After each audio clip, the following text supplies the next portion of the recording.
Son las 6 de la tarde con 24 minutos. Muchas gracias por continuar con nosotros en Fórmula Noticias. Seguimos en temas de justicia.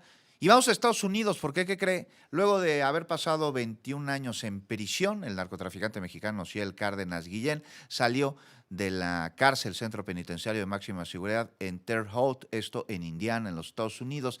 ¿Quién fue Cárdenas Guillén, Ociel Cárdenas Guillén? Pues uno de los líderes no solo más importantes, sino también más sanguinarios del cártel del Golfo.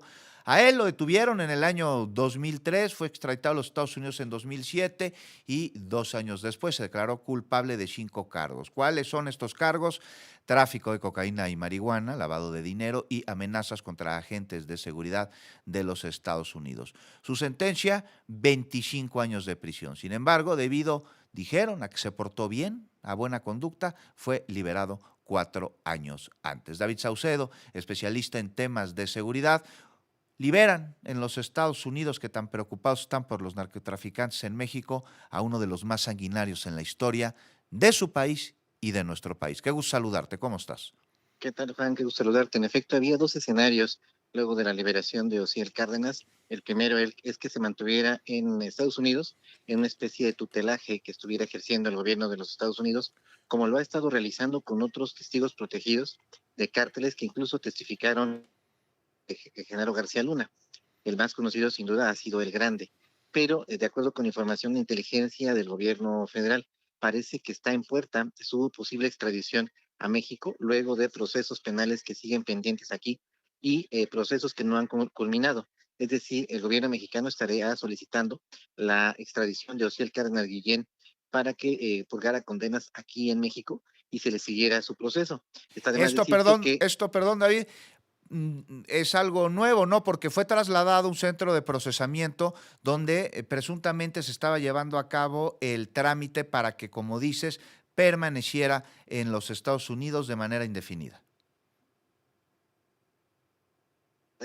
que se mantenga en Estados Unidos, seguramente en el programa de testigos protegidos de delación premiada, para que con su conocimiento y todavía los nexos que mantuvo en prisión con su estructura criminal, ya muy disminuidos en efecto estos nexos, estuviera aportando a la justicia de los Estados Unidos datos para seguir con el combate de las células que son las herederas del cártel del Golfo, que ya no existe como tal.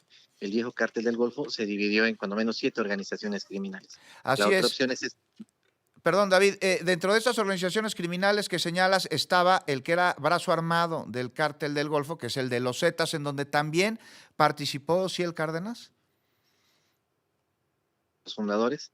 Como tú recordarás, el grupo de los Zetas se conforma con desertores del Grupo Aeromóvil de Fuerzas Especiales, una unidad del ejército que de hecho tenía como misión el combate a las células del narcotráfico. Cambiaron de bando y empezaron a colaborar con el cártel del Golfo.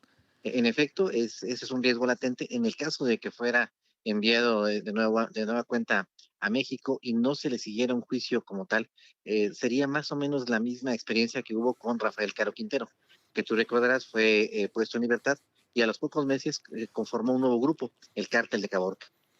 Y oye, las implicaciones de esta liberación, pues salió antes de lo que se supone que debía haber salido, de acuerdo a la sentencia que le fue fincada. Buena conducta, pero ¿tú crees que sea nada más por esta situación o exista algo detrás, como casi siempre o siempre existe dentro de estos procesos en los Estados Unidos? Seguramente colaboró con las autoridades en los Estados Unidos para dar información acerca de los anillos de protección militar, política, policial que colaboraban con el Cártel del Golfo. Seguramente también se vio obligado a entregar parte de su enorme fortuna que estuvo acumulando con los años, y esto a cambio de su liberación temprana y también de beneficios carcelarios. Pero quizá el contenido final y completo de la negociación con los Estados Unidos no lo sepamos nunca. Oye, y hablando de colaboración entre Estados Unidos y México, tanto que se habla, se dice, se propone, y los Estados Unidos pues siempre aseguran que son nuestros amigos y nuestros aliados y que trabajamos en conjunto y que esperan más reciprocidad, pues o si él tiene averiguaciones previas aquí en México, tiene procesos aquí en México, lo buscan las autoridades de nuestro país, tiene que cumplir con la justicia mexicana, pues no estaría colaborando, ¿no? En caso de que en efecto permanezca en los Estados Unidos bajo la figura que tú quieras, en lugar de después de haber purgado su condena allá, que además fue extraditado allá, pues regrese a México a responder ante las autoridades de nuestro país, ¿no? En efecto, yo coincido con tu apreciación. Lamentablemente a los norteamericanos únicamente les interesan los delitos que los grupos del narcotráfico cometen en Estados Unidos. No se responsabilizan ni tampoco les parece interesar demasiado todo el clima de violencia y los delitos que cometen estos mismos narcos en México. Es un discurso, un doble discurso de los norteamericanos que tiene mucho tiempo atrás. Se quejan de las constantes y quizás reales relaciones y negociaciones que tienen los narcos en México con las autoridades mexicanas, pero se hacen de la vista gorda y más bien coadyuvan en la que su propio gobierno, el gobierno de los Estados Unidos, tiene con los narcos mexicanos allá en la Unión Americana.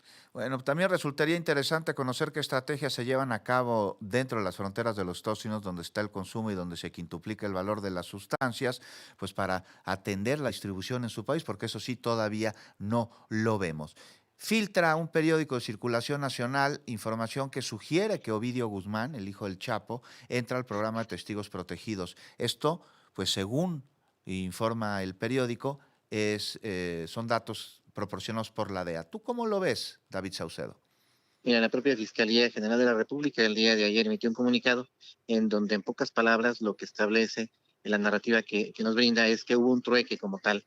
Los chapitos habrían entregado al Mayo Zambada a cambio de la liberación de Ovidio en Estados Unidos o en todo caso para que se adhiriera al programa de testigos protegidos. Es decir, sería una libertad condicionada, quizá en condiciones mínimas, en una prisión que no sería de alta seguridad y seguramente con largas estadías fuera de prisión.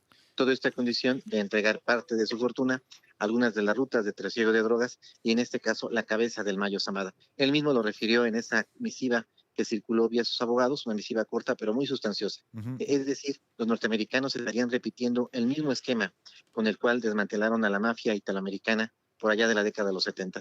Reclutar a varios narcotraficantes involucrados directamente en la operatividad criminal para, mediante reducciones, lograr la desarticulación de dichas organizaciones criminales. Pues David Saucedo, me parece que hay que ser prudentes y esperar que se dé a conocer información oficial sobre la situación jurídica de Ovidio Guzmán, de que no se sabe dónde está, ni cómo está, ni con quién está, eso es un hecho. Pero bueno, también va a estar difícil porque esa transparencia que tanto presumen las autoridades estadounidenses que tienen con México, como por ejemplo el caso de la detención de Ismael El Mayo Zambada o ahora con lo de Ovidio Guzmán, es algo que no se ha dado. ¿Podríamos esperar que se dé o nos resignamos, David?